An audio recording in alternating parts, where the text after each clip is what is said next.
Ladies and gentlemen, please join me as we welcome Mother Lamia A.M. as she shares her personal story and testimony with us. Everyone's beautiful face. I'm not going to tarry before you long, but I want to share a story. About 15 years ago, I moved to Albany after finding out that I was HIV positive. I had an uncle, which still lives up here, and I was fortunate to be able to come up here to seek care because New York offered awesome HIV services. Not that Virginia didn't, but they were kind of scattered out and it was like only one office. And originally I was going to move to New York City, but I decided to come to Albany. Upon arriving in Albany, I met a couple of older gatekeepers of the community that happened to work at Whitney M. Young. And by going there and seeing the welcome and the care that I received from these individuals, me already being a leader in Virginia, I said, you know what, I see this community, they need some more leadership. And not leadership in a way to rule over people, but we need to build leaders. And we need to build families. And in the LGBT community, as we know, we have the ability to have a chosen family. Because everyone's story is not a story of having a supportive family, whether you're gay, lesbian, or trans. And so, as the years went on, I began to show up. Because I understood the most important part of life is showing up. Even if you're late, you're still there, you're still in the building, you're still in the room, you're still at the door. And once you're in that space, because we're all awesome, we all have a purpose, we all have a destiny, you have the ability to create change. And we all think here, be the change that you want to see. And how can you do that if you're not showing up? It's easy to sit on the sidelines and talk and say shoulda, coulda, woulda. But it's even more better, even more fierce, when you show up in the room and say, this is my vision, this is my plan, how can we get it done? And I was determined from the first day I arrived here in Albany at the Greyhound bus station that this journey wasn't going to be in vain. One, that I wasn't going to die because I was HIV positive. Two, I wasn't going to have a premature death because I was trans. This year I turned 37 years old. And I'm also HIV positive and undetectable, and have been for the last 10 years. And what that means is that I cannot pass the virus on sexually. I've been married for a year with my partner for 4 years, and he's HIV negative. So it works. And I was able to accomplish that because of community. One of the first people that I met when I moved up here via Ballroom, the House of Chanel, but before it was Chanel, we had Mother Sandy. And she did some balls, and I met Mother Precise. And we just immediately clicked because we was both outspoken, we was both fierce, and we didn't take no mess. We were also young. And I can remember we made a commitment 15 years ago that we was going to do something with the community, in the community, that we wasn't going to leave the community without making an investment. And that's something that she's been doing, as she stated, from 2007. And I can attest to that. One thing I like about people, you might not always agree, but I like to say, I like a person, let me say it how I want to, I like a consistent bitch. Okay? And from 2007, she has always had, not an afterthought, not for claps or likes, because in this area you don't get many of that, but she said, I want to do something for the youth. She has been saying year after year at each event, her platform, she wants to give back and develop housing for youth.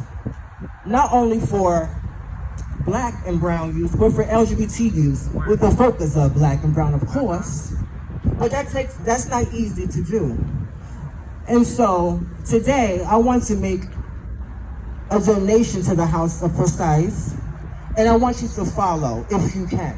Now there's no certain amount, so if you have $1, $5, $10, $20, if you have Cash App, we want to leave here today making a donation. And it's not even a donation, it's an investment. Because as we see, we have organizations that are here that have monopolized, that have gotten our numbers, that have provided us a service, because at one time we all been in need of service, so there's no shade to them. However, it's still the nonprofit industrial complex. And they are a system saying that they're working to abolish the system, but you're getting your funding from that system that you want to abolish. And these are things that they're not going to tell you. But when they get these contracts and these grants, it's specific. But guess what? We are the ghost grant writers. Because without us, there'll be no information for them to put on the grant and get the grant. So they think they might have the control and the ability of how the resources enter into Albany, into these organizations that's supposed to help our lives. But no, the power lies within community. And that's why London and myself, we have built families, chosen families here in Albany. And it wasn't just about the ball. Yeah, the ball was great. The ball gave us confidence to step out into the real world and do what we needed to do. The ball brought competition, brought love, brought respect, brought dignity to many of those that have been cast aside by society.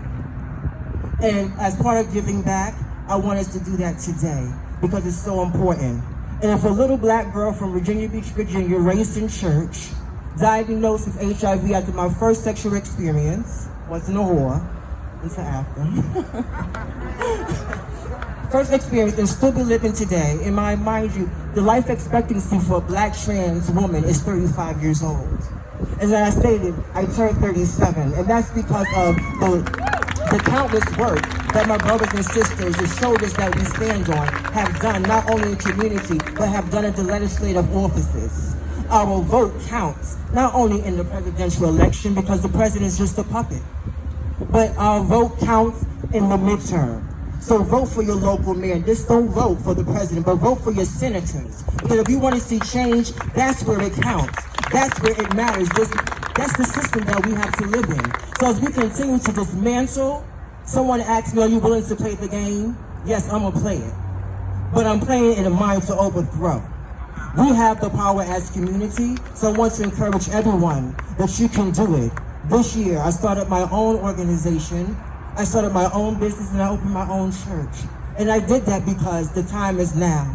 And I also want to give my respect and praise to the black trans men that are in the audience today, Legacy One, because it's so great to see black trans men at the forefront, but not just on the mic, but leading, organizing, stepping in the place, putting their bodies on the line. Also, we have another advocate, Brielle, in the audience today as well. Been out there protesting, community organizing, going into communities that probably don't see other trans people, but she's out there organizing and helping clean. Another sister of mine, I call her Miss Fox, developing her own organization and her own system and seeing what needs to be done and filling in those gaps and doing it so selflessly and bringing everyone together under Community Matters. This is the power that we hold, and this is the time to act now, the time to write the vision, make it plain. It's 2020 for a reason. 2020 is vision. Our vision is clear. We see the work that needs to be done, and we have the tools. And we will no longer come and sit at your table. But when we come, we're bringing our own table, our own chair. And one last thing before I leave, protect your intellectual property. No one can take that from you. You can have bad credit, you can be broke, but your intellectual property, your heart, your predetermination to be great can unlock the keys to success. And that can happen to you. So Mother London, here goes my investment. You're welcome. And I do this because I know that the ground is fertile. So if you can, like I said, no specific amount, but if you can, what's your Cash App, love? Cash App is London J. Precise. Venmo is the House of Precise. Venmo is the House of Precise. The work starts here. The work starts with us, and we can do it. So let's all be great. Thank you so much.